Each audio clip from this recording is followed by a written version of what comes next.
Gue nonton Legenda Kelam Malin Kundang. Karakter utama film ini namanya Alif. Dia adalah micro painting, dan film ini rasanya kayak bangun tidur terus hidup lo udah kejauhan. Lo melek, tiba-tiba lo punya istri, punya anak, punya rumah, tapi memorinya banyak yang rusak.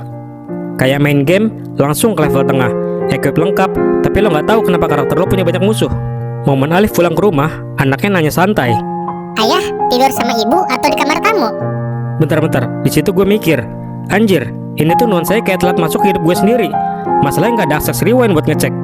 Yang bikin absurd, begitu dia lupa masa lalunya, hidupnya malah perlahan-lahan beres. Hubungan rumah tangga yang katanya retak, perlahan membaik. Rumah lebih hangat, masalah lama kayak di mute. Ditambah muncul satu sosok yang harusnya paling familiar, yaitu ibu. Tapi buat dia, rasanya kayak ketemu orang asing yang terlalu tahu hidup lo. Masa sih? Memori rumah tangga aja masih ingat walau banyak yang hilang. Tapi kok ibu sendiri yang paling fundamental bisa kosong sama sekali? Pertanyaan ini seakan memaksa Alif untuk bertanya asal-usul dirinya walaupun dia bukan Aristoteles.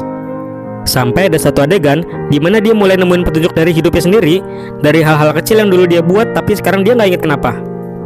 Dan di situ filmnya berubah, karena lo sadar ketenangan ini bukan kebetulan. Seperti ada sesuatu yang sengaja diatur supaya hidup bisa jalan tanpa harus buka folder lama. Dan di titik itu gue ketawa pahit, karena ini bukan cerita Malin Kundang yang selama ini dituduh sebagai anak durhaka. Ini cerita orang dewasa yang saking capeknya sama rasa bersalah sampai pengen hidup lanjut tanpa ngebongkar masa lalu. Nalar gue seperti dibuka untuk skeptis ketika melihat sebuah cerita yang memvonis. Kenapa kita tidak dilatih mempertanyakan penyebab awalnya? Yang bikin gue kesel, film sepinter, seaneh, dan sedekat ini ke hidup orang dewasa, kok penontonnya sepi? Anomali barukah? Kalau lo pernah kepikiran, andai hidup bisa direset tanpa buka luka lama, ini filmnya, tonton sendiri.